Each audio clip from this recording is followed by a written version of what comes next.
Alors aujourd'hui, on se penche sur un livre qui a vraiment fait du bruit à sa sortie, le premier roman de Michel Houellebecq, Extension du domaine de la lutte. On va décortiquer ensemble sa thèse centrale, qui est, on peut le dire, aussi dérangeante que puissante. Et ça commence très fort avec cette phrase « C'est une porte d'entrée quasi universelle, non ». Ce sentiment d'échec, on l'a tous plus ou moins ressenti. Et c'est justement à partir de là que le narrateur va construire toute sa vision du monde, une vision qu'on va essayer de comprendre. Alors rentrons dans le vif du sujet, avec cette première grande idée, parce que le narrateur, il ne fait pas que constater ce sentiment d'échec. Non, il va beaucoup plus loin. Il en fait le diagnostic d'un paradoxe qui est en fait très moderne. Le premier constat, il est assez simple. L'individu moderne, il suit les règles. Il se conforme méticuleusement à un tas de contraintes administratives, sociales. Les factures sont payées à temps, les impôts aussi, on respecte le code de la route. Bref, en apparence, tout est parfaitement en ordre. Et voilà le paradoxe, brutal. Malgré cette conformité exemplaire au système, le résultat, c'est le vide. Un vide affectif, un vide social. Le respect des règles ne garantit absolument rien sur le plan humain. C'est vraiment ça, le cœur du malaise que décrit le narrateur. Et attention, ce n'est pas juste une vague impression. C'est une souffrance qui s'installe avec des symptômes bien réels. Les relations avec les autres se délitent, elles deviennent impossibles.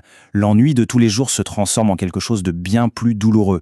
Et puis, il y a cette angoisse qui monte, ce pressentiment que tout va mal finir, une sorte de souffrance existentielle, pure et dure. Ok, le constat est posé, un mal-être généralisé. Mais d'où ça vient ? Eh bien, c'est là qu'intervient la théorie centrale, celle qui donne son titre au roman « L'extension du domaine de la lutte ». Voyons un peu ce que ça signifie exactement. Pour bien comprendre, il faut partir de la base. Le domaine de la lutte, à l'origine, c'est le monde de l'économie. C'est la sphère du libéralisme où tout est compétition. Un système qui, par définition, crée des gagnants, qui accumulent des fortunes, et des perdants qui restent sur le carreau. Et voilà le cœur de la thèse. Le narrateur nous dit que cette logique de marché, cette lutte impitoyable, ne s'est pas arrêtée aux portes de l'entreprise. Pas du tout. Elle a débordé, elle a contaminé absolument tous les aspects de notre existence, même les plus intimes.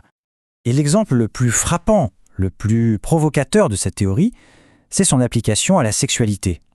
La sexualité y est présentée comme un deuxième champ de bataille, un marché tout aussi brutal que le marché économique.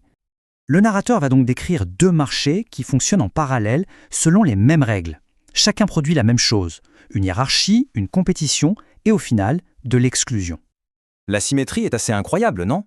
D'un côté, le libéralisme économique, des gagnants très riches, des perdants dans la misère.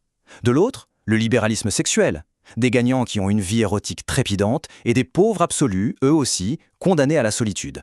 C'est la même logique, implacable. Pour illustrer ça, le livre nous donne un exemple très concret avec le personnage de Raphaël Tisserand. C'est un collègue du narrateur, ingénieur en informatique, bon salaire, sur le plan économique, aucun doute, il fait partie des gagnants. Mais voilà, sur le deuxième marché, le marché sexuel, Tisserand est un perdant absolu. Il est décrit comme très laid, et à cause de ça, il est complètement exclu de la compétition amoureuse et sexuelle. Son succès dans un domaine ne lui sert à rien dans l'autre. Les deux systèmes sont bien distincts. Et voilà le conseil glacial, terrible, que le narrateur donne à Tisserand après une nouvelle tentative de séduction ratée. Cette phrase, elle résume tout le côté impitoyable de ce monde. Il n'y a pas de seconde chance, pas de consolation. Juste l'acceptation d'une défaite qui semble définitive. Alors, au final, ça nous mène où tout ça ? Quel est le sentiment qui domine dans ce monde où la compétition est partout, sur tous les fronts ? La réponse est sans appel. Dans un monde où l'amour est un marché et la compétition totale, il n'y a plus de place pour grand-chose. Une seule émotion finit par tout ronger, tout envahir. Ce n'est pas la joie du gagnant, ni même la tristesse du perdant, c'est l'amertume.